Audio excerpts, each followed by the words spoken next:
جو طور ہے دنیا کا اسی طور سے بولو، جو طور ہے دنیا کا اسی طور سے بولو، بحروں کا علاقہ ہے ذرا زور سے بولو۔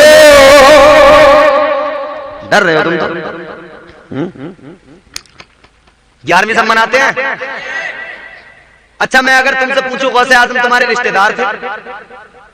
بتاؤ، ہمارے کسی کے رشتہ دار تھے حضور غوث اعظم؟ ہم ان کے خاندان والے ہیں؟ کیا تعلق ہے ہمارا ان سے؟ ہم کیوں کر رہے ہیں 11ویں؟ رشتہ دار ہمارے نہیں، ہم ان کے خاندان میں نہیں، ان کی اولاد میں نہیں، ان کی نسل میں نہیں۔ ہم سوچ لیں وہ کرے 11ویں جو ان کا رشتہ دار ہو، وہ کرے 11ویں جو ان کے خاندان میں ان کی نسل میں ہو، ان کی نسلیں کریں 11ویں، ہم کیوں کریں؟ کیوں کرتے ہیں ہم اس لیے کرتے ہیں کہ اللہ جنہیں پسند کر لیتا ہے ساری کائنات پھر ان کے در دولت پہ جاتی ہے اور ان سے فیض حاصل کرتی ہے۔ اللہ نے ان کو پسند کر لیا تو اب اللہ کی پسند ہمیں اتنی پسند ہے کہ اللہ نے غوث اعظم کو پسند کیا ہے تو ہم جب تک زندہ رہیں گے غوث اعظم سے محبت کرتے رہیں گے، اس لیے کہ جب رب پسند کرتا ہے تو رب اعلان بھی کر دیتا ہے۔ اللہ جبرائیل کو بلاتا، جبرائیل میں اپنے فلاں بندے سے محبت کرتا ہوں، جبرائیل تم بھی اس سے محبت کرو، آسمانی دنیا میں بھی اعلان کر دو، آسمانی دنیا میں رہنے والی تمام مخلوقات میرے اس بندے سے محبت کرنے لگے، پیار کرے، اور جبرائیل زمین والوں کے دلوں میں میرے اس بندے کی محبت کو ڈال دو، ثم یودع له القبول فی الارض، میرے اس بندے کی محبت زمین والوں کے دلوں میں ڈال دو۔ تو غوث اعظم کی محبت ہمارے دل میں اللہ نے ڈالی ہے، غریب نواز کی محبت ہمارے دل میں اللہ نے ڈالی ہے، ہمارے دل میں صابر پاک کی محبت اللہ نے ڈالی ہے، ہمارے دل میں محبوب الہی کی محبت اللہ نے ڈالی ہے، ہمارے دل میں مخدوم کچوچا کی محبت اللہ نے ڈالی ہے، ہمارے دل میں شاہ برکت اللہ میاں مہر عربی کی محبت ہمارے دل میں اللہ نے ڈالی ہے، ہمارے دل میں اعلیٰ حضرت کی محبت اللہ نے ڈالی ہے، ہمارے دل میں طیبہ کے وارث، ہم سنیوں کے وارث کی محبت، حضرت وارث کی محبت ہمارے دل میں اللہ نے ڈالی ہے، حضرت شاہ بدیع الدین زندہ شاہ مدار رحمت اللہ علیہ کی محبت ہمارے دل میں اللہ نے ڈالی ہے، داتا علی حجویری کی محبت دلوں میں ہمارے اللہ نے ڈالی ہے، ہمارے دلوں میں بغداد والے پیر، پیروں کے پیر سرکار غوث اعظم کی محبت اللہ نے ڈالی ہے۔ تو پھر یہ محبت جب اللہ دلوں میں ڈال رہا ہے تو کسی ملا کی اوقات نہیں ہے کہ دلوں سے اس محبت کو نکال سکے، کوئی نکال سکتا ہے؟ تو ہم اسی لیے کہتے ہیں ولی کے قرب سے قرب حضور ملتا ہے، ولی کے قرب سے قرب حضور ملتا ہے، ولی کے عشق کا بدلہ ضرور ملتا ہے، ولی کے قرب سے قرب حضور ملتا ہے، ولی کے قرب سے قرب حضور ملتا ہے، ولی کے عشق کا بدلہ ضرور ملتا ہے۔ ان سے محبت کرو گے تبھی کام چلے گا، یہاں بھی کام چلے گا۔ اور سنو، ہر انسان قرب خدا چاہتا ہے، ہر انسان چاہتا ہے کہ اللہ کا قرب حاصل ہو جائے، مگر اللہ کا قرب کیسے ملتا ہے؟ اللہ اللہ کیے جانے سے اللہ نہ ملے، اللہ اللہ کیے جانے سے اللہ نہ ملے، اللہ والے ہیں جو اللہ سے ملا دیتے ہیں۔ کون ہوتے ہیں اللہ کے ولی؟ کیا مقام ہوتا ہے ان کا؟ اور اللہ کے قرآن سے سمجھو، اللہ تبارک و تعالیٰ نے قرآن مجید میں اعلان کر دیا، ولیوں کا مقام بیان کیا، اللہ کے قرآن نے ولیوں کی صفات بیان کی، اللہ نے قرآن میں اعلان کر دیا، اللہ نے فرما دیا والذین یبیتون لربہم سجدا وقیاما۔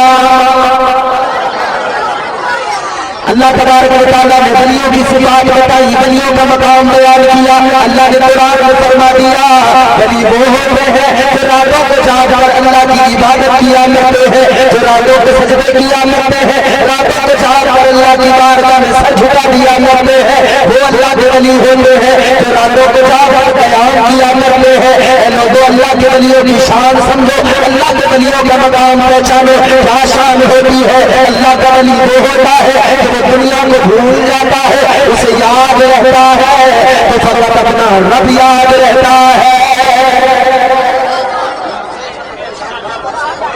اور کچھ یاد نہیں رہتا، یاد رہتا ہے تو صرف اللہ، اللہ یاد رہتا ہے۔ اب سنیں، اللہ یاد رہتا ہے ہمارے دل میں دنیا ہے، ہم دنیا دار لوگ ہیں، ہمیں ہر وقت بس یہی ہے کہ ہمارا یہ کام ہو جائے، وہ کام ہو جائے، پراپرٹی بن جائے، جائیداد مکان اچھا بنا لے، پلاٹ خرید لیں، یہاں پہ پراپرٹی، وہاں پہ پراپرٹی، دنیا ہی دنیا میں الجھے ہوئے۔ مگر اللہ والوں کی شان، ایک اللہ کے ولی ہے اور نام ہے ان کا حضرت بایزید بسطامی رحمۃ اللہ علیہ، بہت بڑے بزرگ، بہت پائے کے بزرگ۔ کون بایزید بسطامی؟ وہ حضرت بایزید بسطامی جنہوں نے لوگوں کو جہالت کے دلدل سے نکالا، گناہوں کی تاریکی سے نکالا اور لا کر انہیں متقی بنا دیا، تقوی کا نور عطا کر دیا۔ غور کرو میرے عزیز، کون بایزید بسطامی؟ جن کی بارگاہ میں شرابی آئے تو متقی بن کے گئے، شرابی آئے تو نمازی بن کے گئے، پارسا بن کے گئے۔ اللہ اکبر کبیرہ۔ وہ حضرت بایزید بسطامی رحمۃ اللہ علیہ، آپ ایک غلام کو خرید کے لائے، غلام آپ نے خریدا، لا کر اپنے گھر پہ اس سے فرمایا یہ بتا تیرا نام کیا ہے؟ غلام نے کہا میرا نام اسلم ہے۔ کیا نام بتایا؟ زور سے بولو، اسلم۔ اتنا تو تقریر سننے میں حق ادا کر دو کہ جتنا لمبا سفر ہم نے کیا ہے تو ہمیں اس سفر کی جو ہے نا تھکاوٹ ہماری ختم ہو جائے، ہمیں لگے کہ ہاں بہت اچھا سنا۔ اسلم، حضرت بایزید بسطامی غلام خرید کے لئے فرمایا تمہارا ایک کام ہے، ایک ڈیوٹی ہے، کیا کرنا ہے حضور؟ کہا بس فجر کی نماز کے لیے وضو کرانا ہے۔ کیا کرنا ہے؟ فجر کی نماز کے لیے وضو کرانا ہے۔ کچھ لوگ جو فجر کی نماز پڑھتے ہوں گے، اللہ ماشاءاللہ گنے چنے لوگ ہیں، یعنی نمازوں سے بڑا دل کرتا ہے، مسجد میں جانے کو دل نہیں کرتا۔ بھائی ہم نے یہ دیکھا ہے بزرگوں کی تعلیم کیا ہے، اللہ کے ولیوں کی تعلیم کیا ہے؟ انہوں نے لوگوں کو دین دیا ہے مصطفیٰ کا۔ درگاہوں کو لوگ دنا دن جا رہے ہیں، اچھی بات ہے، جائیں فیض حاصل کریں، کبھی مسجد میں تو جایا کریں۔ وہ سپر پاور اللہ، وہ اس کی بارگاہ ہے، اس رب کا گھر ہے۔ اللہ والوں نے عبادتیں کی ہیں، بندگی کی ہے، سجدے کیے ہیں، قیام کیے ہیں، مگر آج تو مسجدوں میں جانے والے نہیں۔ یاد رکھنا میرے عزیزوں، آج مسجدیں دیکھتی ہیں، مسجدیں پرستی ہیں، نمازی کہاں گئے؟ مسجدیں نمازیوں کو یاد آتی رہتی ہیں، درگاہوں پہ جانے والے بزرگوں کا کردار بھول گئے، درگاہوں پہ جانے والے اللہ والوں کی زندگیاں بھول بیٹھے۔ انہوں نے کیا سکھایا؟ انہوں نے اپنی زندگیوں سے کیا دیا ہے؟ ان کی سیرت میں بھلا دیا، کیا یاد رکھا؟ درگاہوں پہ بیٹھ کر پھولے لگا لیے، درگاہوں پہ بیٹھ کر چرس پینے لگے، درگاہوں پہ بیٹھ کر چلم پینے لگے۔ نانا میرے بھائی، درگاہوں پہ بیٹھ کر چلم نہ پیا کرو، درگاہوں پہ بیٹھ کر سلطا گانجا نہ پیا کرو۔ اللہ والوں نے گانجا پینا نہیں سکھایا، سلطا چرس پینا نہیں سکھایا، اللہ والوں نے سکھایا ہے تو یہ سکھایا ہے کہ بندہ نماز میں سر جھکائے، اللہ کے حضور سر جھکائے اور رب کے جلووں کو دیکھ لے۔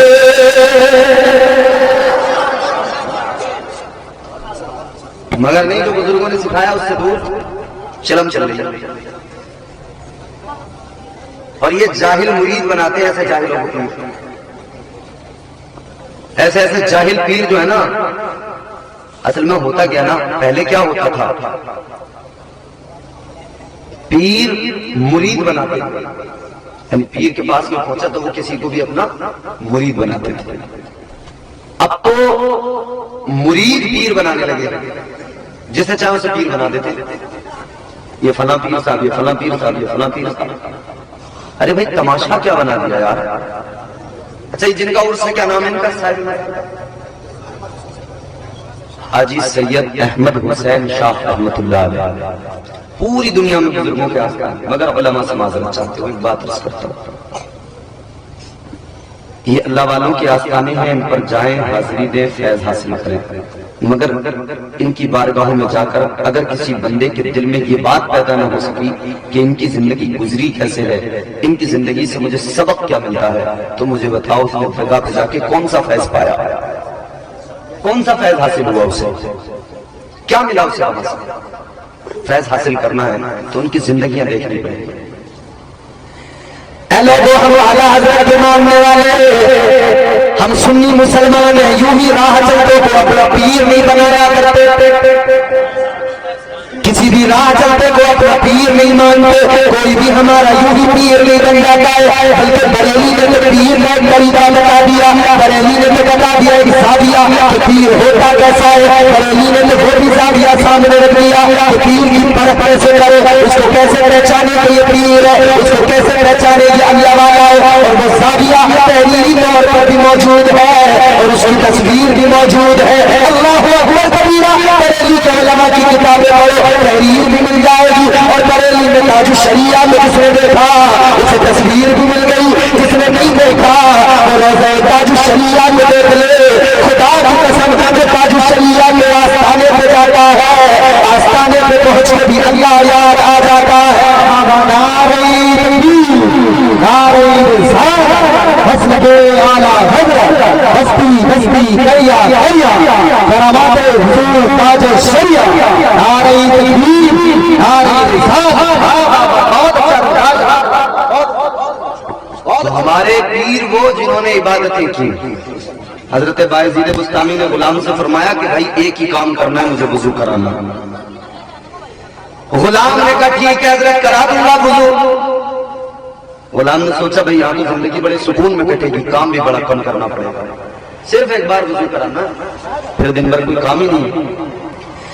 غور کرو میرے عزیزوں, حضرت بایزید بستامی نے فرمایا ایک بار وضو کرانا ہے. غلام نے کہا ٹھیک ہے حضرت وضو کرا دوں گا. ادھر آخری رات ہوئی, رات میں جب حجرے کا دروازہ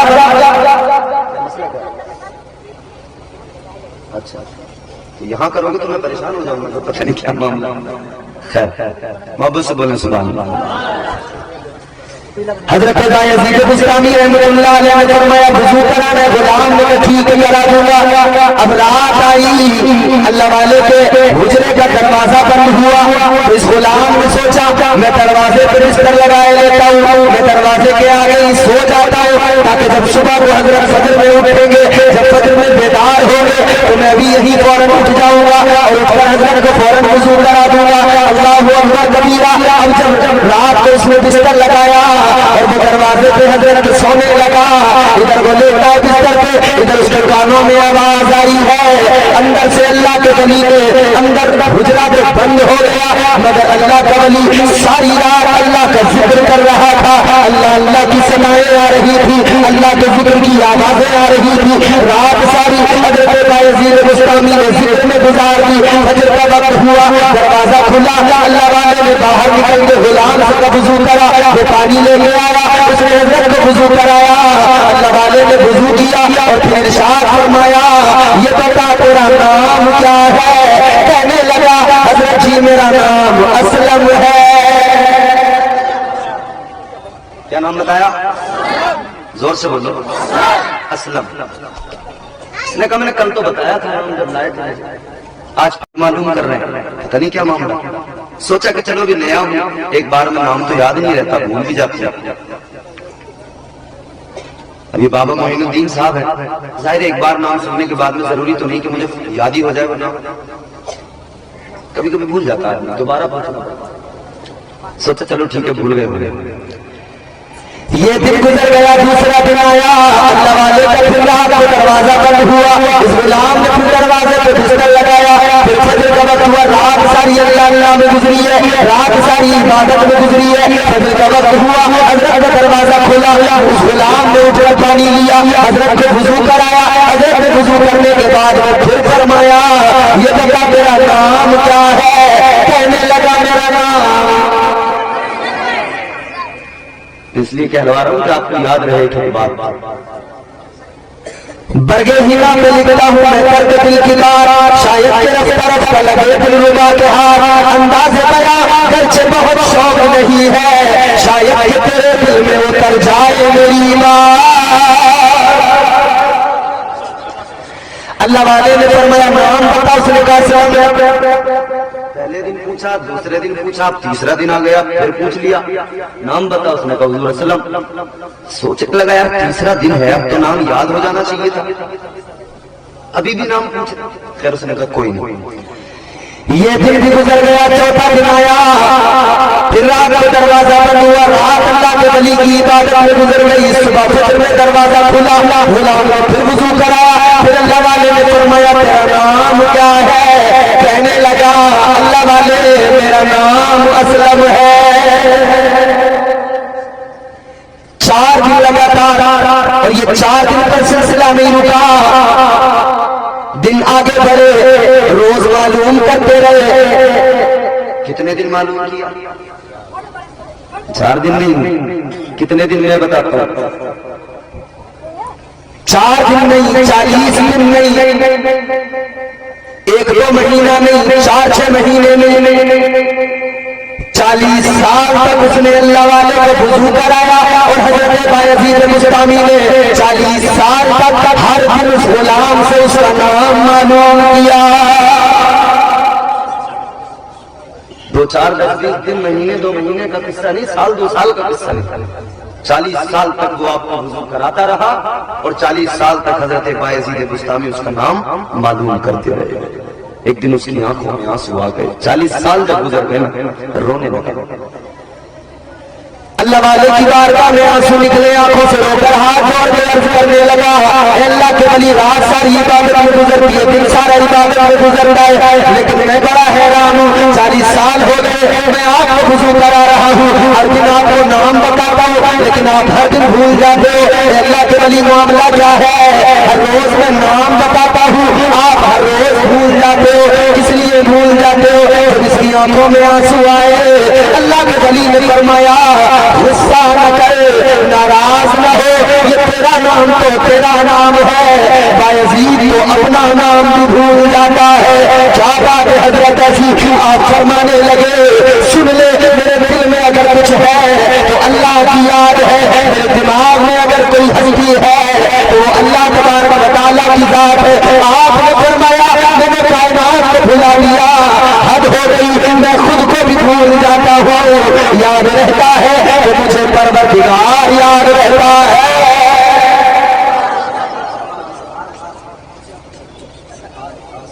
آپ نے فرمایا مجھے بس اللہ یاد رہتا ہے، کچھ یاد نہیں رہتا، بس اللہ یاد رہتا ہے۔ تو ناراض نہ ہو، تیرا نام بھول گیا کوئی بات نہیں ہے، اس لیے بھول گیا کہ مجھے کچھ یاد ہی نہیں رہتا، یاد رہتا ہے تو صرف اللہ یاد رہتا ہے۔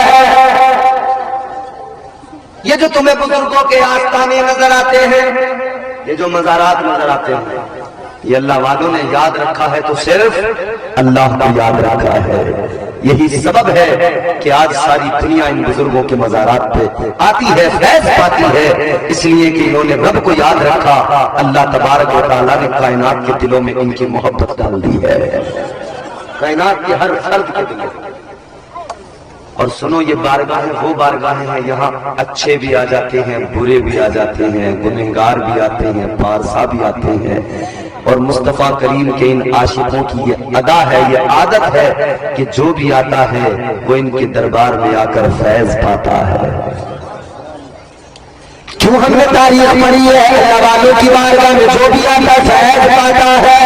ہم نے بغداد کی تاریخ پڑھی ہے، سرکار غوث اعظم کی بارگاہ میں چور آتے ہیں تو ولی بن کے جاتے ہیں، آپ کی بارگاہ میں اگر چور آتے ہیں ابدال بن کے جاتے ہیں، گنہگار آتے ہیں تو وہ نیک بن کے جاتے ہیں۔ ارے حد ہو گئی میرے عزیزوں، کسی پیر کے پاس کوئی بندہ جائے کہ مجھے مرید بنا لو، وہ پیر مرید بناتا ہے، مگر غوث اعظم کی ذات یہ ہے، غوث اعظم مرید نہیں بناتا بلکہ غوث اعظم کو گنہگاروں کو پیر بنا دیتے ہیں۔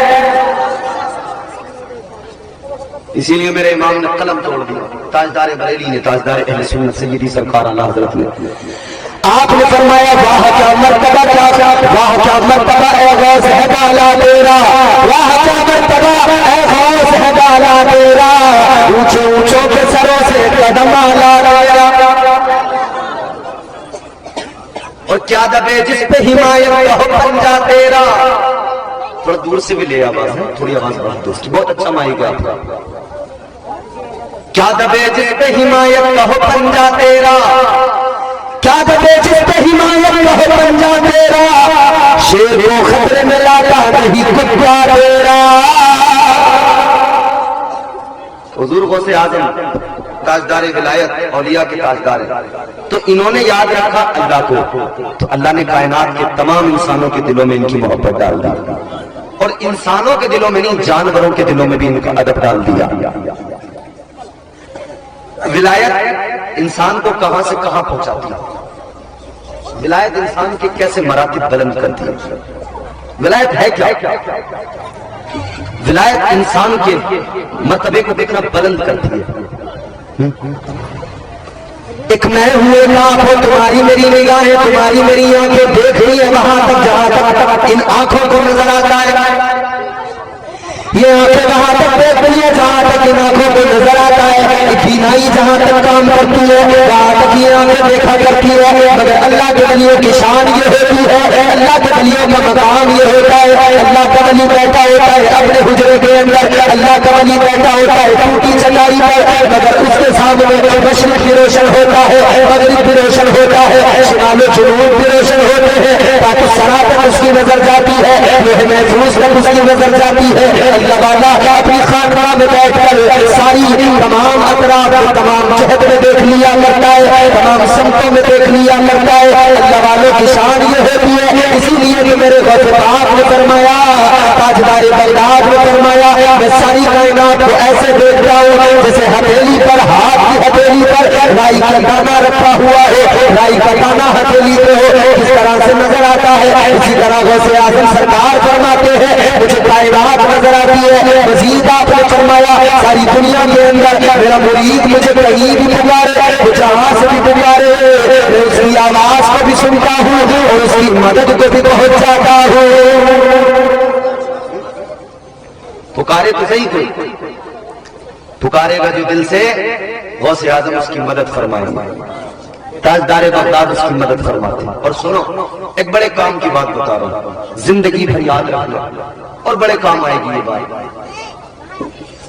توجہ ہے آپ کو؟ یہ علماء ہیں، یہ تمام علماء، اکثر آنا جانا ادھر ادھر ہوتا ہوگا آپ تمام لوگوں کا، کبھی کہیں پروگرام میں جا رہے ہیں، کبھی کسی سفر پہ جا رہے ہیں، کبھی کہیں امامت کے لیے جا رہے ہیں، کبھی گاڑی سے موٹر سائیکل سے جا رہے ہیں، کبھی کار سے جا رہے ہیں۔ دیکھو سنو، الحمدللہ ہمارے مسلسل سفر ہوتے ہیں، اپنا تجربہ بھی بتا رہے ہیں اور بزرگوں کی بات بھی بتا رہے ہیں۔ سننا چاہو گے؟ زندگی بھر کام آئے وہ بات بتا رہا ہوں، ذرا محبت سے بولو سبحان اللہ۔ سفر پہ نکلو، کہیں بھی نکلو، حضور غوث اعظم رضی اللہ تعالیٰ عنہ کی شان بتا رہا ہوں تمہیں۔ حضور غوث اعظم کی ذات وہ ہے کہ آپ اپنے گھر کے سامان کو یہ کہہ دیں کہ یہ سامان غوث اعظم کا ہے، سمجھ رہے ہیں؟ یہ کہہ دیں کہ یہ سامان حضور غوث اعظم کا ہے، خدا کی قسم وہ سامان کبھی چوری نہیں ہو سکتا ہے۔ گھر سے نکلے سفر پہ بچوں،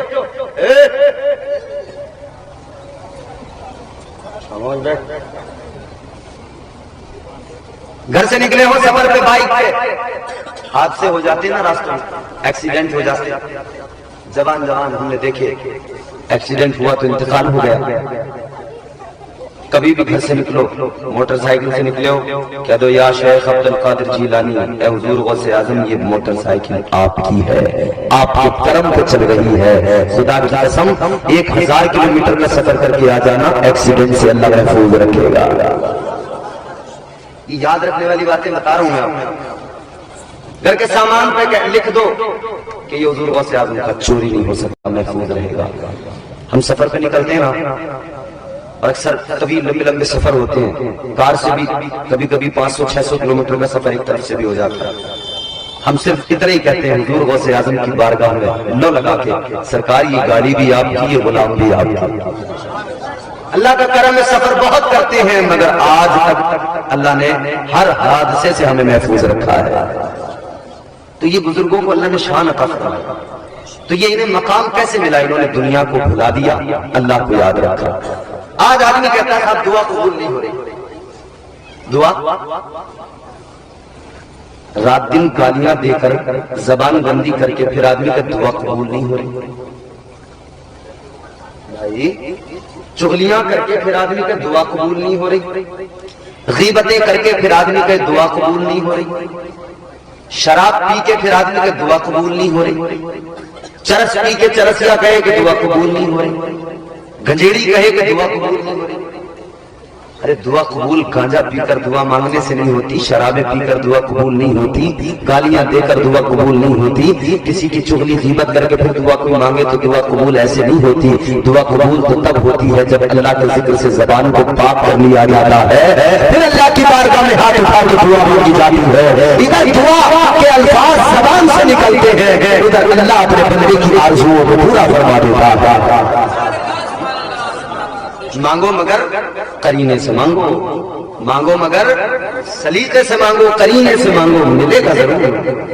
دینے والا خدا ہے، سمجھ رہے ہو؟ اور جو ملتا ہے نا ایسے نہیں مل جاتا، اس کے راستے مقرر کیے گئے ہیں۔ ہمارے معاشرے میں بڑی بے چینی پائی جا رہی ہے، علماء کرام بیٹھے ہیں، بڑی بے چینی پائی جا رہی ہے۔ اکثر لوگ کہہ رہے ہیں کہ صاحب روزی میں برکت نہیں ہے، کاروبار میں برکت نہیں ہے، گھر میں برکت نہیں ہو رہی۔ ارے اللہ تبارک و تعالیٰ کے پیارے رسول ہم سب کے آقا و مولا نے راستے مقرر کیے، راہیں ہموار کر کے دی ہیں، ان راستوں کو اپناؤ پھر ملے گا، رزق میں برکت ہوگی۔ اب سنو میں آپ کو ایک بات بڑی لطیف بتا رہا ہوں۔ ایک صحابی میرے آقا کی بارگاہ میں آئے، اللہ کے نبی کی بارگاہ میں آ کر آنسو بہانے لگے، یا رسول اللہ بہت غریب ہوں، آقا بہت غریب ہے۔ اور غریب جو آدمی ہوتا ہے نا اس سے پوچھو اس کے دل کا درد کیا ہوتا ہے نا؟ کبھی غربت کراتی ہے، کبھی دوری کراتی ہے، بہت سے کام ایسے ہیں جو مجبوری کراتی ہے۔ اور چوتھا مصرع پیش کروں گا، علماء کرام دعا دیں گے مجھے۔ کبھی غربت کراتی ہے، کبھی دوری کراتی ہے، بہت سے کام ایسے ہیں جو مجبوری کراتی ہے۔ بتاؤ کون ہے جو رات کو گھر سے نکلتا ہے، شکم کی آگ ہے جو ہم سے مزدوری کراتی ہے۔ اور غریبی انسان کو بڑا پریشان کرتی ہے، مگر غریبوں دل چھوٹا نہ کیا کرو کبھی، اس لیے کہ میرے آقا نے غریبی کو پسند کیا ہے۔ تاجدار مدینہ امام الانبیاء والی کونین صلی اللہ علیہ وسلم نے غریبی کو بھی پسند کیا اور غریبوں کو بھی پسند کیا ہے۔ آؤ سنو، میرے آقا تو نبیوں کے تاجدار ہے، میرے آقا تو امام الانبیاء ہے، میرے آقا چاہتے تو میرے آقا کے بائیں بائیں اتنا خزانہ ہوتا، ارد گرد اتنا خزانہ ہوتا۔ میرے آقا جہاں پہ بیٹھتے وہ سونے کی کرسیاں ہوتی، میرے آقا جہاں آرام کرتے وہاں پہ چادر قیمتی، چادر قیمتی ہوتی، گھنٹے قیمتی ہوتے، مگر میرے آقا نے غریبی کو پسند کیا ہے۔ غربت کو اپنا لیا مصطفیٰ نے اور غریبوں کا بھرم رکھ لیا، غریبوں کو دل رکھ لیا اور پیغام دے دیا، اے غریبوں غم نہ کرنا۔ اس لیے اے غریبوں میں بھی آقا کا فرمان سنا کے جا رہے ہو، آقا کی باتیں بتا کے جا رہے ہو، آج کے بعد میں کبھی دل چھوٹا نہ کرنا۔ اس لیے کہ مدینے کے سلطان نے غربت کو اپنایا ہے، غریبوں کو اپنایا ہے۔ اور سنو یہ جملہ بھی میرا دل پہ لکھ لو، غریب غریب ہوتا ہے مگر مصطفیٰ کے بے حد قریب ہوتا ہے۔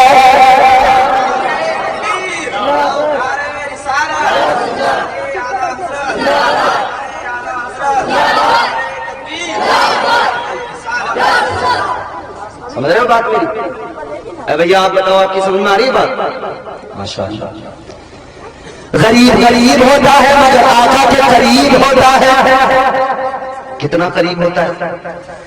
تاجدار مدینہ والی کونین صلی اللہ علیہ وسلم نے فرمایا کل قیامت کا دن ہوگا، نفسی نفسی کا عالم ہوگا، جنتی جنت میں جا رہے ہوں گے، جہنمی جہنم میں جا رہے ہوں گے، مگر سنو میرے عزیزو، ادھر امیر بھی ہوں گے ادھر غریب بھی ہوں گے۔ جنت میں امیر بھی جو ہے ایماندار صاحب کردار عامل وہ بھی جائیں گے اور غریب بھی جائیں گے، مگر غریب اور امیر کا فرق دیکھو کیا ہے۔ کل قیامت کا دن ہوگا، اللہ کے حضور قطاریں لگی ہے، غریب بھی کھڑے ہیں امیر بھی کھڑے ہیں۔ اے میرے عزیزو سنو، اللہ غریبوں سے اللہ امیروں سے ان کا مال پوچھے گا، اللہ فرمائے گا بتا کتنا کمایا، کہاں خرچ کیا، کہاں سے کمایا، کہاں پہ خرچ کیا۔ اے میرے عزیزو سنو، اللہ مالداروں سے ان کا مال پوچھے گا مگر غریبوں سے اللہ ان کا حال پوچھے گا۔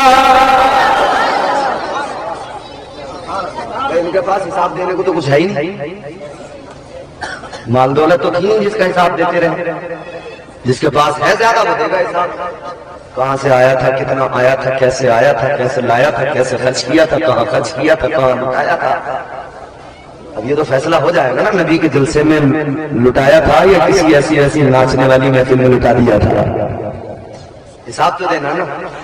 ذرہ ذرہ حشر میں کانٹے پہ تولا جائے گا، ذرہ ذرہ حشر میں کانٹے پہ تولا جائے گا، کبریا کے سامنے ہرگز نہ بولا جائے گا۔ ایک ایک چیز کا حساب لینا ہے، تو کل قیامت کے دن اللہ غریبوں سے ان کا حال پوچھے گا کہ تجھے دنیا میں دولت تو نہیں ملی، مال تو نہیں ملا، مگر بتا زندگی کیسی گزری؟ وہ کہے گا مولا مال نہیں تھا، دولت نہیں تھی، کچھ بھی نہیں تھا، مگر مجھے میرے کرم پہ بھروسہ تھا، اے اللہ مجھے تیری رحمت پہ بھروسہ تھا، تیری عطا پہ بھروسہ تھا، اے مولا میں نے ہر حال میں تیرا شکر ادا کیا ہے، ہر حال میں صبر کیا ہے۔ اللہ فرمائے گا اے میرے غریب بندے تو نے صبر کیا ہے، تو نے شکر ادا کیا ہے، خوش ہو جا لے میں تجھے جنت کا پروانہ دے رہا ہوں۔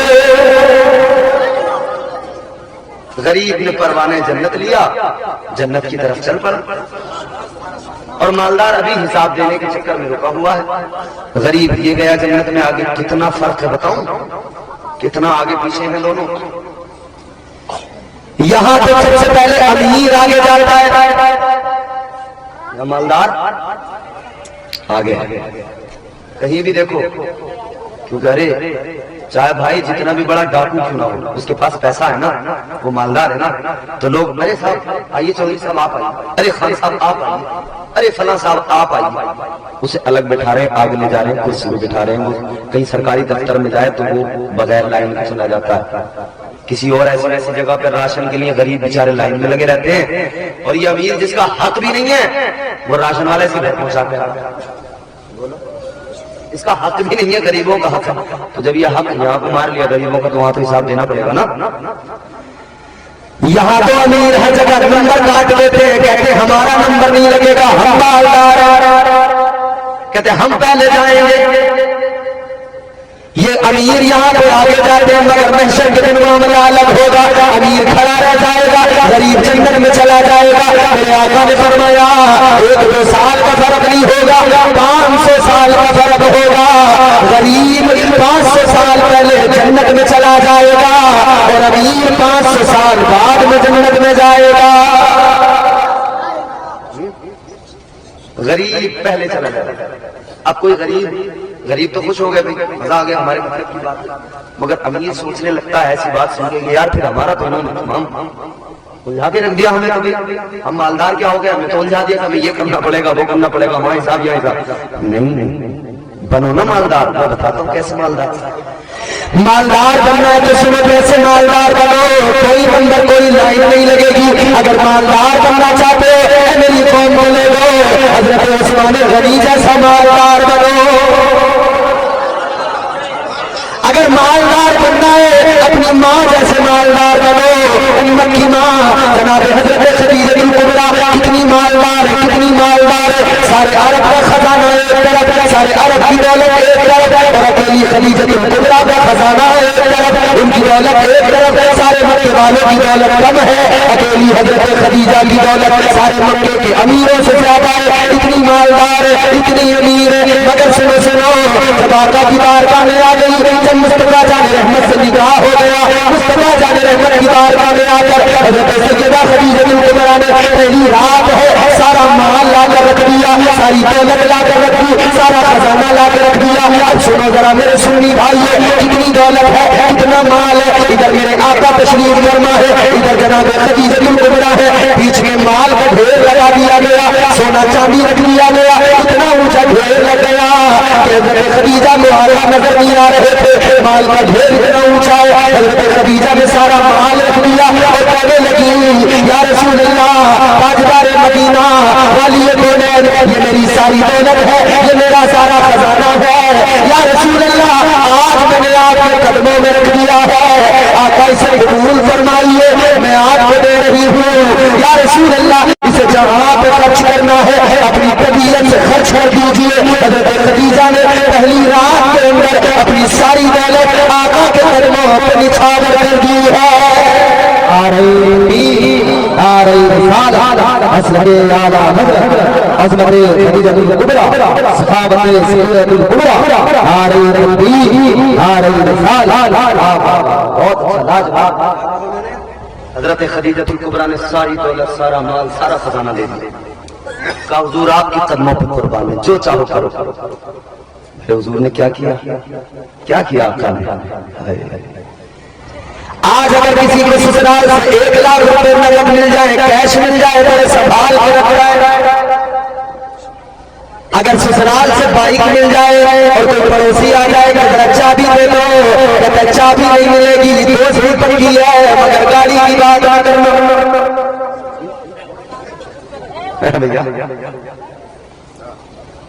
اور اگر مان لو آدمی دینا بھی چاہے تو بیگم صاحبہ نہیں دینے دیتے۔ بیگم صاحبہ ایسی جگہ رکھتی ہے چابی ملتی نہیں، کہتے ملی نہیں رہی ہے چابی، منع بھی نہیں کریں گے۔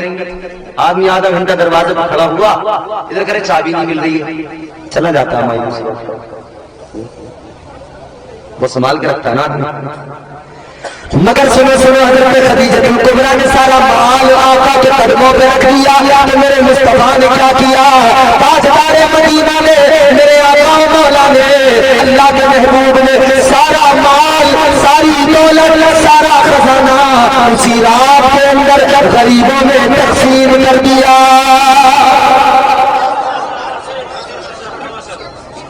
سارا صبح کا سورج بھی نہیں نکلنے دیا اسی رات میں غریب۔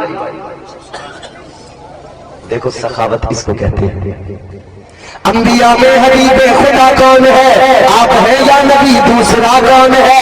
مانگتا اس لیے ہوں یہ مختار،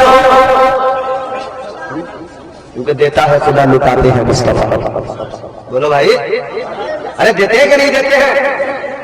اس لیے کہ رب نے شان ہی یہ عطا فرمائی ہے، اللہ دیتا ہے، حضور لیتے ہیں اور غلاموں میں بانٹتے ہیں۔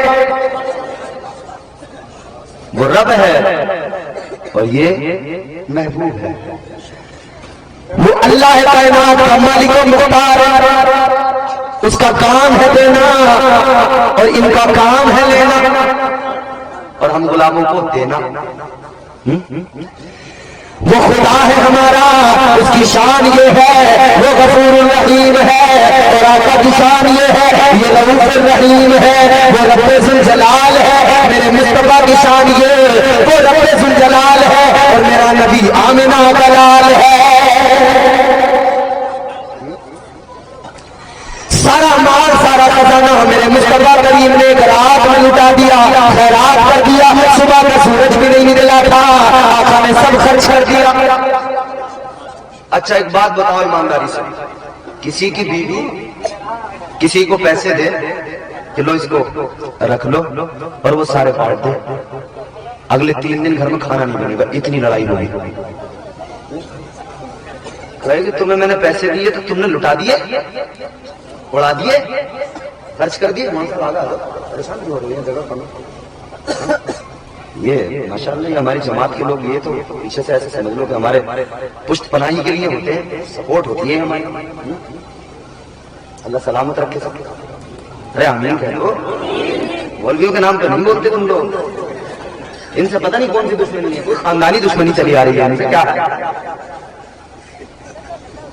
مولویوں سے تو یہ سمجھ لو اس قوم کا معاملہ میری سمجھ میں نہیں آتا، پتہ نہیں کوئی خاندانی دشمنی ہے، کوئی رنجش ہے، کوئی ورثے میں ملی ہے یہ دشمنی، دادا پر دادا انہیں نسلن بعد نسلیں یہ ورثے میں دیے کہ یہ بھی ساتھ ساتھ رکھو۔ ان بیچاروں پہ کتنا ظلم کرو گے، غریبوں پہ، ان کی تنخواہیں تھوڑی تھوڑی، اس کے باوجود بھی بیچارے جیسے جیسے قناعت کرتے ہیں، ٹھیک ٹھاک طریقے سے رہتے ہیں، پھر بھی انہیں گھور گھور کے دیکھتے ہو، انہیں مسکرا کے دیکھا کرو۔ یہ علماء ہیں، انما یخشی اللہ من عبادہ العلماء، اللہ کا قرآن کہتا ہے یہ جو علماء ہے نا، حقیقی بات یہ ہے کہ اللہ سے اگر صحیح معنوں میں کوئی ڈرتا ہے تو یہ علماء کی جماعت ڈرتی ہے۔ تو بھائی یہاں پر اگر ایسا کچھ ہو جائے تو تمام دن بھر میں لڑائی ہو، تمام رات بھر میں لڑائی ہو، مگر سیدہ خدیجہ الکبریٰ نے ساری دولت حضور کے قدموں میں رکھی، حضور نے ساری دولت ایک ہی رات میں غریبوں میں بانٹ دی۔ سیدہ خدیجہ الکبریٰ کی زبان پر ایک حرف نہیں آیا۔ ایسے مالدار بنو، پھر دیکھو تو حضور کی بارگاہ میں ایک صحابی آئے، غریب تھے نا، رو رہے تھے، غریب اکثر دل چھوٹا کرتے ہیں، کبھی ہلکی ہوا مضبوط ڈالی توڑ دیتی ہے۔ اگر بات سچی ہو، سمجھ میں آئے تو بولو، نہیں آئے تو کوئی بات نہیں بھائی۔ کبھی ہلکی ہوا مضبوط ڈالی توڑ دیتی ہے، کمر جیسے جوانی میں غریبی توڑ دیتی ہے۔ اور ایک اور معاشرے کی سچائی پیش کر رہا ہوں، بالکل سچی بات۔ کبھی ہلکی ہوا مضبوط ڈالی توڑ دیتی ہے، کمر جیسے جوانی میں غریبی توڑ دیتی ہے۔ وہ بوڑھا باپ جو بیٹے کو پیسہ کی سمجھتا تھا، بہو اس دور کی آ کر وہ لاٹھی توڑ دیتی ہے۔ اے غریبوں، غریبی میں اتنا زیادہ ڈوب نہ جایا کرو، اتنا زیادہ غربت کی وجہ سے دل چھوٹا نہ کیا کرو۔ تمہیں تو اللہ کے نبی نے مجھے جافزہ سنا دیا، آقا نے فرما دیا تمہیں اللہ 500 سال پہلے امیر و جنت میں بھیج دے گا۔ غریب صحابی آئے، آقا کی بارگاہ میں رونے لگے، لیکن سنو طریقہ بھی آقا نے بتا دیا، غربت کو دور کرنا ہے، رزق کو بڑھانا ہے۔ تو کون سا طریقہ ہے؟ طریقہ حضور نے بتایا، اگر غربت کی وجہ سے پریشان ہو تو سنو، ذرا توجہ سے دل لگا کے سنو اور مچل کر جھوم کے بولو سبحان اللہ۔ صحابی آئے، حضور بڑا پریشان ہوں، حضور غریب ہوں، کرم فرمائے۔ میرے آقا نے فرمایا کہ غریبی تمہارے حق میں بہتر ہے۔ کہنے لگے حضور کے دن میں چولہا جلتا ہے، بہت پریشانی ہے۔ تو اللہ کے نبی نے فرمایا ٹھیک ہے، کام کرو، گھر چلے جاؤ اور جا کے وضو کرنا، وضو کرنے کے بعد میں مصلی بچھانا اور 2 رکعت نماز پڑھنا۔ کتنی نماز پڑھنا؟ حاجت کی نماز، صلاۃ الحاجات۔ حضور نے فرمایا جا کے 2 رکعت نماز پڑھو، اللہ سے دعا کرو، اللہ تمہاری حاجتوں کو پورا فرمائے گا۔ اب حضور نے طریقہ بتا دیا، حضور نے راستہ دے دیا، راستہ دکھا دیا کہ رزق چاہیے تو بھاگو مت، اللہ کے حضور سر جھکاؤ ذرا، پھر دیکھو کاروبار میں بھی برکت ہوگی۔ پریشانیاں ہیں، مسائب ہیں، پریشانیاں ہیں، تو دیکھو نا اللہ کے بارے میں سر جھکاؤ۔ تو حضور نے فرمایا گھر پہ جاؤ، وضو کرو، مصلی بچھاؤ، 2 رکعت نماز پڑھو۔ کون سی؟ حاجت کی نماز، 2 رکعت نماز، صلاۃ الحاجات پڑھ لو۔ ادھر تم نماز پڑھ کے اللہ سے دعا مانگو گے، ادھر اللہ تعالیٰ تمہاری دعا کو قبول فرمائے گا۔ صحابی چلے، گھر پہنچے، وضو کیا، مصلی بچھایا۔ مصلی بچھانے کے بعد میں نماز پڑھنا شروع کر دیا، اللہ اکبر کہہ کر نیت باندھی، نماز شروع ہو گئی۔ 2 رکعت نماز پڑھی ہے حاجت کی، بڑے اطمینان کے ساتھ میں پڑھی ہے۔ اب 2 رکعت جب مکمل ہوئی، سلام پھیرا، السلام علیکم ورحمۃ اللہ، السلام علیکم ورحمۃ اللہ۔ سلام پھیرنے کے بعد میں انہوں نے اپنی بیوی سے کہا اے میری شریک حیات، یہ بتاؤ نماز میں نے حاجت والی پڑھی ہے، یہ بتاؤ گھر میں کوئی تمہیں بدلاؤ محسوس ہوا ہے کیا؟ گھر میں کوئی رزق کا انتظام نظر آیا ہے کیا؟ جب تم نے دیکھا ہے گھر میں کچھ بدلاؤ ہے، کوئی انتظام ہوا کہ نہیں ہے؟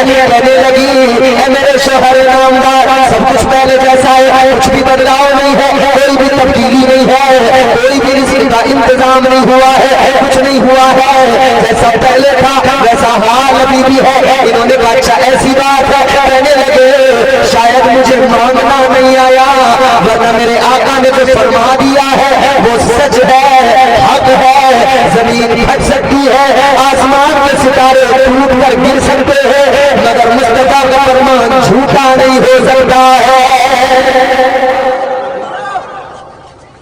کہنے لگے مجھ سے مانگنا نہیں، کوئی نہ کوئی کمی رہی۔ تو انہوں نے دوبارہ وضو کیا، دوبارہ وضو کر کے پھر دوبارہ سے مصلی بچھایا، پھر دوبارہ انہوں نے کہا شاید وضو میں کوئی کمی رہ گئی یا میری نماز میں کوئی کمی رہ گئی۔ دوبارہ وضو کیا، دوبارہ پھر مصلی پہ کھڑے ہوئے، پھر نیت کیا، اللہ اکبر کہہ کر نیت کر لی، ہاتھ باندھ لیے، نماز شروع۔ پھر 2 رکعت نماز پڑھی حاجت کی نماز، 2 رکعت نماز پڑھنے کے بعد میں اللہ کی بارگاہ میں ہاتھ اٹھا کر دعا کی ہے، اور پھر بیوی سے پوچھا ہے اے شریک حیات بتاؤ کوئی انتظام ہوا کہ نہیں؟ بیوی کہنے لگی اے میرے شوہر ابھی تک کوئی بھی انتظام نہیں ہوا۔ کہنے لگے ابھی بھی مجھ سے مانگنا نہیں آیا۔ کئی بار ہم سے مانگنا بھی نہیں آتا ہے نہیں؟ بولو بھائی، کئی بار ہم سے کئی بار مانگنا نہیں آتا، کئی بار لینا نہیں آتا، اور کئی بار دینا بھی نہیں آتا۔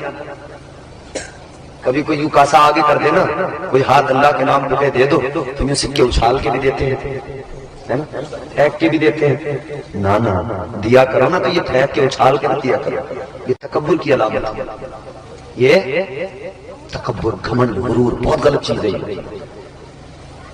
تو کسی اور سے نہ ہارے گا، تو کسی اور سے نہ ہارے گا، تجھ کو تیرا غرور مارے گا۔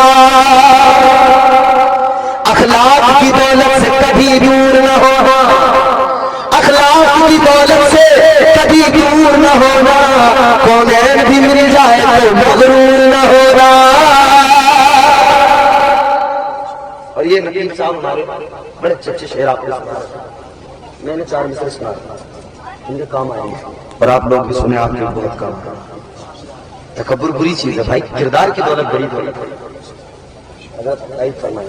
تمام علماء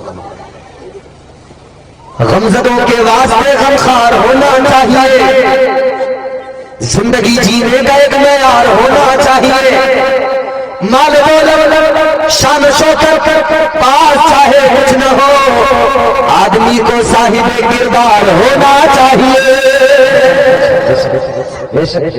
اپنے اندر سادگی سنجیدگی پیدا کرے اور کردار کی دولت لائے، کردار کی دولت بڑی دولت ہے، سمجھ رہے؟ انہوں نے کہا کہ بھئی مانگنا نہیں آ رہا مجھ سے، تو میں کہہ رہا ہوں میں کئی بار مجھ سے لینا نہیں آتا، کئی بار مانگنا نہیں آتا، کئی بار دینا بھی نہیں آتا، کئی بار اچھال اچھال کے دیتے ہیں۔ اے میرے عزیزوں غور کرو، کبھی مانگنا نہیں آتا، کبھی لینا نہیں آتا۔ یہ کہنے لگے اللہ کے نبی کا فرمان جھوٹا نہیں ہو سکتا ہے، جو مصطفیٰ نے فرما دیا ہے وہ بالکل حق ہے۔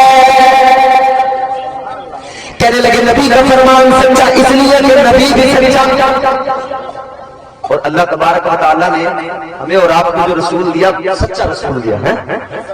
ہمارا رب بھی سچا ہے، رب کا رسول بھی سچا ہے، اور اللہ نے جو کتاب نازل کی وہ کتاب قرآن مجید بھی سچی کتاب ہے۔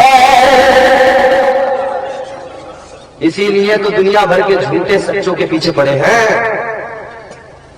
ارے بھائی جب جھوٹ بولنے والے زیادہ ہوں، سچ بولنے والے کم ہوں، تو ان سچ بولنے والوں کو لوگ جو جھوٹے ہوتے ہیں نا، بڑے بڑے جھوٹے لوگ ہیں دنیا میں، تو پھر یہ ان سچ بولنے والوں کو بیچاروں کو پریشان کرتے ہیں نہیں؟ جھوٹے بڑے بڑے جھوٹے لوگ ہیں دنیا میں، ایسا ایسا جھوٹ بولنے والا۔ اچھا پھر جھوٹ بولنے میں ہم میں کوئی کم نہیں ہے، آپ پریشان تو نہیں ہو رہے؟ نہیں بتا دو کوئی مسئلہ؟ ایسے ایسے جھوٹ بولنے والے لوگ اللہ رحم فرمائے، پھر جھوٹ بولنے میں ہمارا کوئی ایسا نہیں کہ صاحب یہ ایک خاص۔ فرمایا گیا دروازے کی زنجیر ہلتی رہی، بستر گرم رہا، میرے آقا گئے معراج کی سارے مناظر دیکھے، واپس بھی آ گئے۔ یہ لوگ انکار کریں گے، کہیں گے یہ ہو نہیں سکتا، یہ ممکن نہیں، تو قرآن مجید ان کے منہ پر زناٹے دار تماچا لگائے گا۔ قرآن کی آیت کہے گی اے عقل کے اندھو سنو، تمہاری عقل کہتی ہے رات کے مختصر سے حصے میں یہ ہو نہیں سکتا، کوئی عرش تک جا نہیں سکتا، کوئی آسمانوں کے پار جا نہیں سکتا۔ قرآن کہے گا ہاں یہ تمہارے لیے ناممکن ہے، مگر قرآن نے معراج کا ذکر کرتے ہوئے سب سے پہلے کہا سبحان۔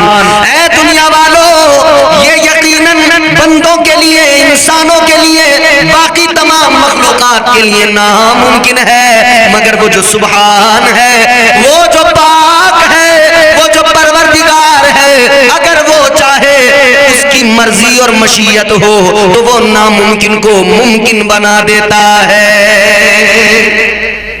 اللہ اگر چاہے تو ناممکن کو ممکن بنا دیتا ہے، کچھ ناممکن نہیں۔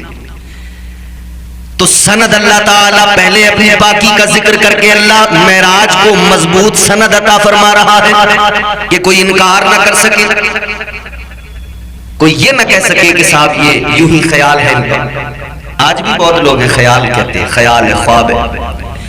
یاد رکھنا قرآن مجید میں اللہ تعالیٰ نے واضح اعلان فرما دیا، میرے محبوب کی معراج کو خیال نہ سمجھنا، کیونکہ یاد رکھنا سیر کرانے والا پروردگار ہے، اور جب سیر کرانے والے کی ذات پر نظر ڈالو گے پتہ لگے گا وہ کتنی عظمت والا، کتنی شان والا، وہ پروردگار جو سپریم پاور ہے، جب وہ سیر کرائے تو جہاں تک چاہے وہاں تک سیر کرائے، جہاں تک لے جانا چاہے وہاں تک رب لے جائے۔ اللہ تعالیٰ نے معراج کرائی۔ اچھا ذرا اس کو بھی سمجھنے کی کوشش کرو، کیوں معراج کرائی، کیا ضرورت پیش آئی؟ حضرت موسیٰ علیہ السلام تو بارگاہ رب ذوالجلال میں بار بار عرض کرتے رہے، ربی ارنی انظر الیک، مولا مجھے جلوہ دکھا دے۔ حضرت موسیٰ علیہ السلام پروردگار کی بارگاہ میں عرض کرتے رہے، مولا جلوہ دکھا دے، اے پروردگار جلوہ دکھا دے، دیدار کرا دے۔ اللہ تعالیٰ نے فرمایا لن ترانی، نہیں موسیٰ تم نہیں دیکھ سکتے۔ اللہ تعالیٰ نے قرآن مجید میں اپنے دیکھنے کے تعلق سے یہ بھی اعلان فرما دیا، لا تدرکہ الابصار، اللہ کا قرآن بصارت وہ آنکھیں اللہ نے عطا نہیں کی کسی کو جو اللہ کو دیکھے، اللہ کا دیدار کرے۔ موسیٰ علیہ السلام نے پروردگار کی بارگاہ میں عرض کیا، یا اللہ میں نہیں دیکھ سکتا، کوئی انسان نہیں دیکھ سکتا، تو مولا کوئی تو ہوگا جو تیرے جلووں کو دیکھے گا، کوئی تو ہوگا جو روبرو تجھ سے ملاقات کرے گا، کوئی تو ہوگا جو تیرا دیدار کرے گا۔ فرمایا پروردگار نے موسیٰ یہ شرف میں نے اپنے محبوب کو عطا فرمایا ہے، وہ آنکھیں میں نے اپنے حبیب کو عطا فرمائی ہیں جو میرے جلووں کو براہ راست دیکھ سکے، جو میرا دیدار کر سکے۔ اللہ تعالیٰ نے اعلان فرما دیا، بتا دیا، پردے اٹھے ہیں، جلوے اگر دیکھے ہیں تو محبوب نے دیکھے ہیں، پردے اٹھے ہیں تو محبوب کے لیے اٹھے ہیں، دیدار اگر رب کا کیا ہے تو تاجدار مدینہ نے کیا ہے۔ اللہ نے محبوب کو سیر کرایا۔ میرے حضور امت کو بڑا یاد فرماتے تھے، تاجدار مدینہ امت کے غم میں آنسو بہاتے تھے، ہم گنہگاروں کے لیے آقا روتے تھے۔ میرے مصطفیٰ کریم تاجدار مدینہ امت کے غم میں روتے آنسو بہاتے، یا اللہ میری امت گنہگار ہے۔ تاجدار مدینہ امت کے غم میں آنسو بہاتے، امت کے گناہ یاد آتے، اللہ کی بارگاہ میں رو رو کر عرض کرتے، مالک میری امت کو میرے حوالے فرما دے، رب حبلی امتی، رب حبلی امتی۔ لیکن ایک رات ایسی آئی، تاجدار مدینہ اپنی امت کے غم میں، اپنی امت کے غم کو اپنے خیال اپنے دل میں لے کر، اپنی چادر لے کر اوڑھ کر لیٹ گئے۔ مصطفیٰ جان رحمت امت کے غم کو سمیٹ کر مزمل والی چادر کو اوڑھ کر آقا لیٹ گئے، آرام فرمانے لگے۔ غمگین ہے آقا۔ اللہ نے فرمایا حبیب کیا بات ہے، کیوں غمگین ہو؟ یا اللہ امت کے گناہ یاد آ رہے ہیں، امت کی فکر ہو رہی ہے، امت کے لیے غمگین ہوں، اپنے گنہگار امتیوں کے لیے میں مولا غمگین ہوں۔ اللہ نے فرمایا محبوب غم نہ کر، اے میرے محبوب غمگین نہ ہو۔ یا اللہ پھر کیا کروں؟ اللہ نے فرمایا حبیب اتنا کرو، اے میرے محبوب یہ جو کالی رات ہے، کالی مزمل والی آپ کی چادر ہے، اے میرے محبوب کالی رات ہے، کالی آپ کی چادر ہے، کالے آپ کی امت کے گناہ ہے، امت کے کالے گناہوں کو اپنی کالی مزمل والی رحمت والی چادر میں رکھو، اور اس کالی رات میں ملنے چلے آؤ، آ جاؤ لامقام میں آ جاؤ، آ جاؤ آمنے سامنے، دیدار بھی ہوتا رہے گا، ملاقات بھی ہوگی، اور میرے محبوب جیسا کہیں گے آپ امت کی روداد سناتے جانا اور کہتے جانا، رب آپ کے کہے کو پورا کرتا جائے گا، تمہارا رب تمہاری امت کی بخشش فرما دے گا۔ اللہ تعالیٰ کا یہ پیار ہے محبوب سے، اور حضور کا یہ پیار ہے امت سے۔ میرے اعلیٰ حضرت امام عشق و محبت تاجدار اہل سنت جب آقا کی معراج کا ذکر کرتے ہیں تو یوں فرماتے ہیں وہ سرور کشور رسالت جو عرش پر جلوہ گر ہوئے تھے، نئے نرالے طرب کے سامان عرب کے مہمان کے لیے تھے۔ آپ کے یہاں پر، ہمارے یہاں جب کوئی شادی ہو، خوشی کا موقع ہو، گھر سجایا جاتا ہے، شامیانے لگائے جاتے ہیں، انتظام کیے جاتے ہیں، سامان لائے جاتے ہیں، نئے شامیانے، نئے پردے، نئے انتظام، نئی چیزیں۔ مگر یاد رکھنا میرے عزیزو، تاجدار اہل سنت نے مزاج دیا، اے مصطفیٰ جان رحمت کے غلاموں، جب تم اپنے یہاں خوشیاں تمہارے یہاں ہوتی ہیں، تم اہتمام کرتے ہو، انتظام کرتے ہو، شادیوں میں گھروں کو سجاتے ہو، فنکشن ہال سجاتے ہو، راستے سجاتے ہو، گلی محلے سجاتے ہو، سامان لاتے ہو، نئے سامان لاتے ہو، نئی چیزیں لاتے ہو، مگر یاد رکھنا تم نئی چیزیں لے کر آتے ہو، تمہاری شادیوں کے انتظام میں چیزیں نئی تو ہو سکتی ہیں، سامان نئے تو ہو سکتے ہیں، مگر نرالے نہیں ہو سکتے۔ مگر محبوب خدا کی شان یہ ہے، جب معراج آقا کو ہوئی تو پروردگار نے جو اہتمام کیا، اللہ نے جو فرشتوں کو حکم دیا جنت کو سجاؤ، خدا کی قسم میرے اعلیٰ حضرت فرماتے ہیں وہ جو انتظام تھا، وہ جو تمام سامان تھے، وہ صرف نئے نہیں تھے بلکہ وہ نئے بھی تھے، نرالے بھی تھے۔ یہ معراج مصطفیٰ ہے، انتظام ہو رہے ہیں، نئے نرالے طرب کے سامان، نئے نرالے خوشی کے سامان عرب کے مہمان کے لیے تھے۔ اللہ نے حکم دے دیا جنت کو سجاؤ، فرشتے جنت کو سجانے لگے، حوروں کو آراستہ کیا گیا، غلمان سجائے گئے، جنت کو سجایا گیا، جنت کو مہکایا گیا، جنت تو پہلے سے خوشبودار مہکی ہوئی، سجی ہوئی، مگر آج محبوب خدا آ رہے ہیں، اور زیادہ سجاؤ، مہمان جتنا اسپیشل ہو انتظام اتنا اسپیشل کیا جاتا ہے، مہمان جتنا اعلیٰ ہو انتظام اتنا اعلیٰ ہوتا ہے۔ اللہ تعالیٰ نے جنت کو سجایا، جنت کو سجانے کا حکم دیا، فرشتوں نے جنت کو سجایا، فرشتوں نے کائنات کو سجایا۔ اللہ اللہ، محبوب خدا معراج پر جانے والے ہیں، پروردگار عالم نے سجانے کا حکم دیا۔ میرے اعلیٰ حضرت نے اسی لیے کہا وہ سرور کشور رسالت جو عرش پر جلوہ گر ہوئے تھے، نئے نرالے طرب کے سامان عرب کے مہمان کے لیے تھے۔ اور فرماتے میرے امام، بہار ہے شادیاں مبارک، چمن کو آبادیاں مبارک۔ مبارکباد ہمارے یہاں بھی دی جاتی ہے نا، شادی ہو رہی ہے مبارکباد دینے والے آتے ہیں، کہتے ہیں مبارک ہو۔ کسی نے نیا مکان لیا، لوگ آ کر مبارکباد دیتے ہیں، مبارک ہو۔ کسی نے کوئی کام ایسا کر دیا، کوئی اس کی اچیومنٹ ایسی ہے جو قابل فخر ہے، لوگ آتے ہیں مبارکباد دیتے ہیں، مبارک ہو۔ یاد رکھنا میرے عزیزوں، ہمارے یہاں جب کوئی ہم ایسا کام کرتے ہیں مبارکباد دینے والے لوگ آتے ہیں، مگر یہ مبارکباد دینے والے انسان ہوتے ہیں۔ اور جب میرے آقا کو معراج ہوئی تب مبارکباد دینے والے اللہ کے فرشتے تھے۔ بہار ہے شادیاں مبارک، چمن کو آبادیاں مبارک، ملک فلک اپنے اپنی لے میں یہ گرانا دل کا گھولتے تھے۔ ملک فلک اپنی اپنی لے میں یہ گرانا دل کا بولتے تھے۔ میرے حضور کی معراج ہے، بلبل سدرہ کو حکم ہو گیا جبرائیل جاؤ براق لو جنت سے اور جا کر محبوب کو لے کر آؤ۔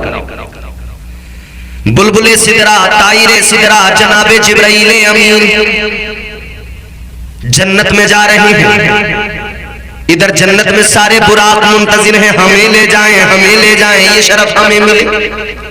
خوش ہیں آج شاید قسمت جاگ اٹھے، محبوب کی معراج کے صدقے ہماری قسمتوں کی معراج ہو جائے، ہم حضور کی سواری بن جائیں۔ مگر جنت میں جہاں سارے براق مگن ہیں، خوش ہیں، عمر ہیں، وہیں ایک براق ہے جو رو رہا ہے، آنکھوں میں آنسو ہیں، غمگین ہے۔ بلبل سدرا نے فرمایا اے براق سب تو خوش ہیں، مگن ہیں، تو کیوں رو رہا ہے؟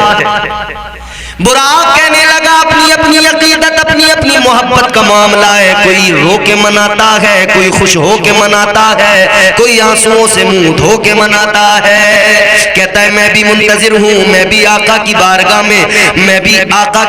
میں ملتمس ہوں کہ میرا نمبر آ جائے، اس خدمت کے لیے میرا کام بن جائے، میں کاش اس خدمت پر مامور ہو جاؤں۔ آقا کی بارگاہ میں لو لگا کر، بس یہی تو میں حضور کی بارگاہ میں لو لگا کے رو کے عرض کر رہا ہوں۔ براق ہے، قبول ہو گیا وہ اس کا رونا، قبول ہو گئی وہ اس کی محبت، اسی براق کو بھیجا گیا۔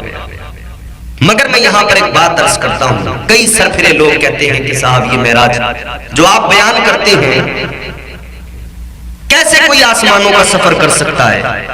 کہتے ہیں کہ آسمان میں کوئی سوراخ ہے؟ کہتے ہیں جب آسمان میں سوراخ نہیں تو کوئی کیسے جا سکتا ہے؟ جب کوئی راستہ نہیں، دروازہ نہیں، کیسے جا سکتا ہے؟ حضرت شیخ نجم الدین کبریٰ رحمت اللہ علیہ آپ سے لوگوں نے کہا حضور کیسے ہو سکتی ہے معراج؟ آسمان میں کوئی دروازہ نہیں، کوئی راستہ نہیں، کوئی سوراخ نہیں، کیسے آسمان میں جایا جا سکتا ہے؟ اب قلندروں کی بھی شان دیکھ لو، ان کا سمجھانے کا انداز بھی دیکھ لو۔ حضرت شیخ نجم الدین کبریٰ رحمت اللہ علیہ نے فرمایا لوگوں ایک کام کرو، مجھے میرے کمرے کے اندر بند کر دو، تالا دروازے میں لگا دو، میرے حجرے کے اندر مجھے بند کر دو، تالا لگا دو۔ لوگوں نے کہا حضور کس لیے؟ فرمایا تم کرو تو صحیح، سمجھ میں آ جائے۔ آپ کمرے کے اندر گئے، لوگوں نے دروازہ بند کر کے تالا لگا دیا، دروازہ بند کیا گیا، تالا لگایا گیا، مگر لوگ دیکھ کر حیران ہیں، آنکھیں پھٹی ہیں۔ حضرت شیخ نجم الدین کبریٰ کمرے کے اندر سے باہر بھی آتے ہیں، اندر بھی جاتے ہیں، لوگوں نے دیکھا حیران ہو گئے، عرض کرنے لگے اے اللہ والے اتنا تو بتا دو یہ کیسے ہو سکتا ہے، یہ کیسے ممکن ہے؟ اللہ والے نے فرمایا سنو یہ دور کی نہیں طور کی بات ہے، یہ موسیٰ کی نہیں حضور کی بات ہے۔ فرمانے لگے سنو اللہ تعالیٰ بلانے والا وہ اگر چاہے نجم الدین کبریٰ کو اگر اس کمرے سے نکلنے کے لیے راستہ دے سکتا ہے تو محبوب کو بلانے کے لیے عرش میں بھی وہی پروردگار آسمانوں میں بھی راستہ دے سکتا ہے۔ پھر وہی بات رب کے لیے ناممکن نہیں ہے، آسمان اسی نے تو بنائے ہیں، وہ جہاں سے چاہے راستہ بنا کر محبوب کو بلا لے۔ بلبل سدرا زمین پر آئے، فرشتوں کو ساتھ لے کر آئے، امام الانبیاء تاجدار مدینہ والی کائنات آرام فرمائے۔ بلبل سدرا نے عرض کیا مولا زمین پر ہم پہنچ گئے، محبوب کو کیسے لائیں؟ اے پروردگار تیرا حبیب تو آرام فرما رہا ہے، محو استراحت ہے آقا۔ اللہ نے فرمایا جبرائیل تیرے لب بنائے گئے کافور کے، محبوب کے تلوے ہیں نور کے، ذرا اپنے لبوں کو حبیب کے تلووں پر رکھ دے، یہ ٹھنڈک محسوس کریں گے، بیدار ہو جائیں گے۔ ایک بات قابل غور ہے، حضور کی راتیں جاگ کر گزرتی تھیں، اکثر اللہ کی عبادت میں مصلی پہ کھڑے ہو کر رات رات بھر اللہ کی عبادت، رات رات بھر قیام، رات رات بھر اللہ کا ذکر۔ وہ محبوب خدا جو ساری رات جاگ کر اللہ کی عبادت کرے، اللہ تعالیٰ قرآن مجید میں خود فرمائے یا ایھا المزمل قم اللیل الا قلیلا۔ اللہ تعالیٰ محبوب کو خود فرمائے حبیب اے یہ رحمت والی مزمل والی چادر اوڑھنے والے محبوب ساری ساری رات نہ جاگا کرو، اتنا نہ جاگا کرو، اتنا عبادت میں خود کو ساری ساری رات کے لیے نہ لگایا کرو، کچھ کم کرو۔ تاجدار مدینہ والی کائنات مصطفیٰ جان رحمت کے پیارے دیوانوں غور سے سنو، آقا راتوں کو جاگ کر اللہ کی عبادت میں راتیں گزارتے ہیں، راتوں کو جاگ کر عبادت کرتے ہیں۔ مگر جب آئی 27 رجب المرجب، جب یہ شب آئی، تاجدار مدینہ والی کائنات، جہاں عادت یہ ہر رات جاگنا ہے، رب کی عبادت کرنا ہے، آج کی رات مزمل والی چادر کو اوڑھ کر آقا لیٹ گئے، آرام فرمانے لگے۔ کیوں؟ وجہ یہ ہے کہ آج پروردگار خود بلائے گا اور آج امت کا کام بن جائے گا، آج امت کی بخشش ہوگی، آج امت کے لیے رحمت کے دروازے کھولے جائیں گے، گنہگاروں پہ آج کرم ہوگا۔ بلبل سدرا زمین پر آئے، آ کر دیکھا زمین پر اندھیرا، تاریکی ہے، فرشتوں نے دیکھا تاریکی ہے، اندھیرا۔ آج بھی آپ لوگ دیکھتے ہیں بالعموم آخری راتیں جو ہوتی ہیں، جب چاند چھپ جاتا ہے، مہینے کی آخری راتیں، وہ 3-4 راتیں، اس میں جب چاند چھپا رہتا ہے تو اندھیرا رہتا ہے۔ بلبل سدرا فرشتوں کے ساتھ آئے، زمین پر اندھیرا۔ فرشتوں نے عرض کیا بلبل سدرا زمین پر تو اندھیرا ہے۔ بلبل سدرا نے فرمایا ایک کام کرو، نور کی مشعلیں جلاؤ، نور کی قندیلیں روشن کرو۔ فرشتے حکم پا کر بلبل سدرا کا سید الملائکہ نے حکم دیا ہے، قندیلیں نور کی روشن کی جا رہی ہیں، نور کی مشعلیں جلائی جا رہی ہیں۔ اللہ تعالیٰ نے فرمایا جبرائیل تاخیر کس لیے ہے، دیر کس لیے ہے؟ بلبل سدرا عرض کرنے لگے مولا اے میرے پروردگار، زمین پر اندھیرا ہے، اجالا کیا جا رہا ہے، یا اللہ اجالے کا اہتمام ہو رہا ہے، اس لیے اللہ نے فرمایا کیوں، کیا ضرورت ہے نور کی قندیلیں جلانے کی، نوری مشعلیں روشن کرنے کی ضرورت کیا؟ یا اللہ اجالا کرنے کے لیے اللہ نے فرمایا مت جلاؤ یہ نور کی مشعلیں، مت جلاؤ یہ قندیلیں۔ اے طائر سدرا، اے سید الملائکہ، محبوب کو حسن ایسا لاجواب عطا کیا گیا ہے۔ رب نے فرمایا میں نے اپنے محبوب کے حسن کو اپنی صفات کے 70,000 پردوں میں چھپا کے رکھا ہے۔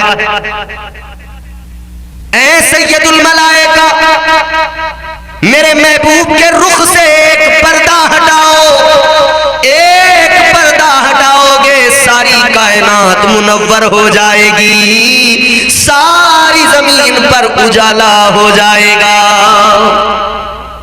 میرے مصطفیٰ ہیں بڑی شان والے، میرے مصطفیٰ ہیں بڑی شان والے، اندھیروں میں ہنس دیں تو کر دیں اجالے۔ وہ ہیں ہمارے حسن بھی اللہ نے لاجواب عطا فرمایا۔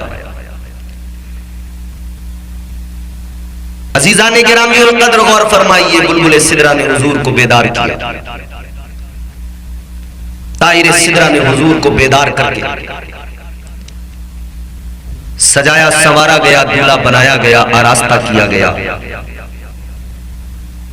قلب اطہر حضور کا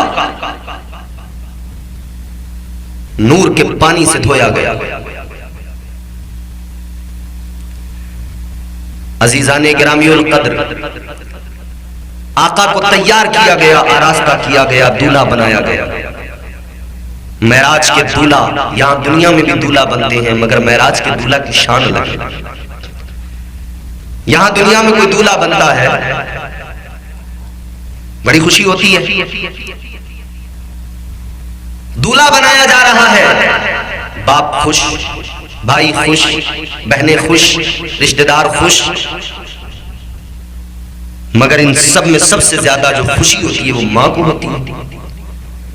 ماں اتنی زیادہ خوش، اتنی زیادہ خوش، بیٹا دولہا بن گیا، ماں آئی، ماں نے آ کر کچھ پیسے نکالے، بیٹے کے سر پر یوں صدقہ اتارا، یوں اتار کر وہ غریبوں میں دے دے، صدقہ اتارا جاتا ہے دولہا۔ مگر عزیزان گرامی القدر غور فرمائیے، صدقے اتارے جاتے ہیں، دولہا کا صدقہ اتارا جاتا ہے پیسوں سے، مگر آج معراج کی رات میرے آقا دولہا بنے ہیں، صدقہ کیسے اتارا گیا؟ آج کوئی پیسوں کا صدقہ نہیں اتارا گیا، آقا دولہا بنے تو نور کا صدقہ اتارا گیا، نور کی خیرات اتاری گئی، اس خیرات کو کائنات میں تقسیم کر دیا گیا، تو پتہ چلا یہ جو دنیا میں اجالے ہیں، یہ جو دنیا میں نور ہے، یہ جو دنیا میں جلوے ہیں، یہ نور مصطفیٰ کی بہاریں ہیں۔ حضور کو دولہا بنا کر لے جایا گیا مسجد اقصیٰ، میرے آقا پہنچے،